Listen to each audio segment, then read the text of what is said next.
جو جاگ رہا ہو اور انہیں دیکھ رہا ہو اور ان کی باتوں اور سانسوں کو وہ سن رہا ہو تو کبھی بھی وہ نیک اولاد نہیں ہوگی جو اس نطفے سے جو بچہ ٹھہرتا ہے.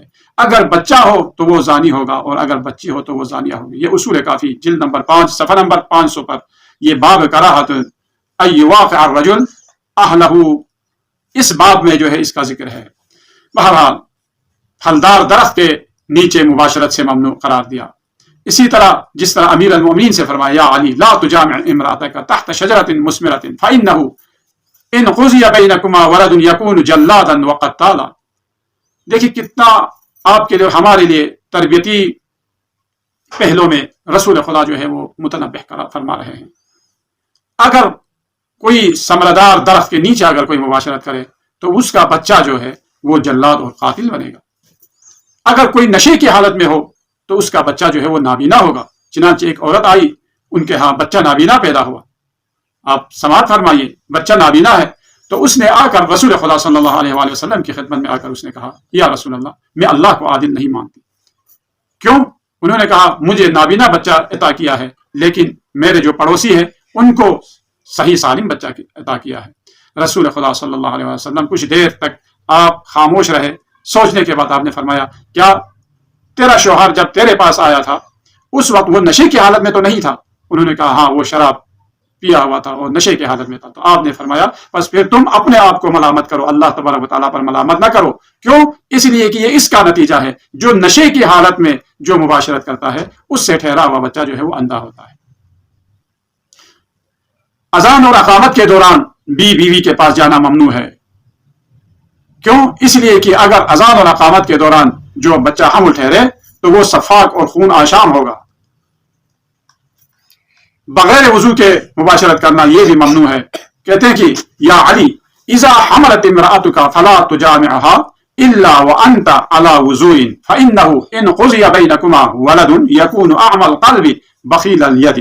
ایسی صورت میں بچے کو کوردین ہوگا اور وہ بخیل ہوگا. کب؟ جب حاملہ عورت کے ساتھ جو مباشرت کرے بغیر وضو کے. لہٰذا اگر جس کی بیوی وہ حاملہ ہو اگر مباشرت کرنا چاہے تو وہ باوضو ہو کر مباشرت کرے.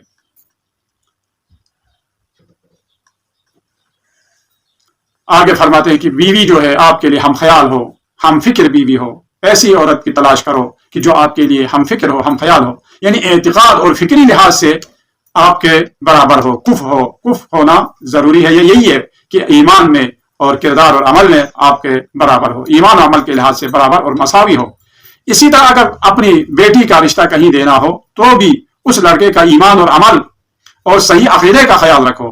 ایک شخص نے امام حسن مجتبی علیہ الصلوۃ والسلام کی خدمت میں آ کر اس نے عرض کی فرزند رسول میری بیٹی کے لیے رشتہ آیا ہے تو میں کیسے لوگوں کے یہاں رشتہ دوں؟ تو اپنی بیٹی کے رشتے کے بارے میں جب اس نے رائے طلب کی امام حسن مجتبی سے تو آپ نے فرمایا، یہ کتاب تہذیب الاحکام میں ہے، جاء رجل الى الحسن يستشيره في تزويج ابنته فقال زوجها من رجل تقي فانه ان احبها اکرمها وان ابغضها لم يظلمها.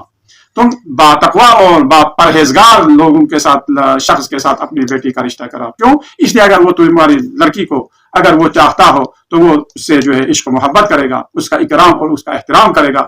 اگر لڑکی پسند نہ آئے تو اس کے اوپر ظلم تو نہیں کرے گا.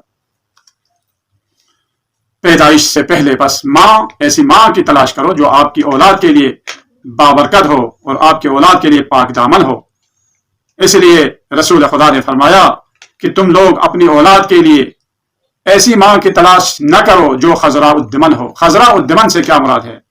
ایاکم و خضراء الدمن، خبردار خضراء الدمن سے بچو. عرض کیا یا رسول اللہ یہ خضراء الدمن سے کیا مراد ہے؟ خضراء الدمن اسے کہتے ہیں کہ جو گندے نالی کے جوہروں میں جہاں پر پانی یا تالاب کا پانی جو جہاں جمع ہے وہاں پر پانی سڑ جاتا ہے، وہاں پر اگر اس میں کوئی گوبر وغیرہ یا کوئی ایسی چیزیں جو گندگیاں ہوں وہاں پر بہت خوبصورت پھول بھی جو ہے وہ کھلنے لگتے ہیں. آپ نے دیکھا ہوگا مختلف جو شہروں میں مختلف جگہوں پر جہاں پر پانی گندا پانی جو ہے وہ جمع ہے وہاں پر اس پانی کے سطح پر جو ہے بہت خوبصورت پھول کھلتے ہوئے نظر آتے ہیں. اس پھول کو کہتے ہیں خضراء الدمن. یہاں پر رسول خدا نے اس عورت کو اس پھول سے تشبیہ دی کہ جو خضراء الدمن، چہرہ تو اس کا خوبصورت ہے، دیکھنے میں بہت وہ حسین ہے، لیکن اس کا جو منبع ہے یا اس کا جو خاندان ہے وہ جو ہے وہ برا خاندان ہے اور اس کا جو ماحول ہے جو صحیح ماحول میں نہیں پلا ہے.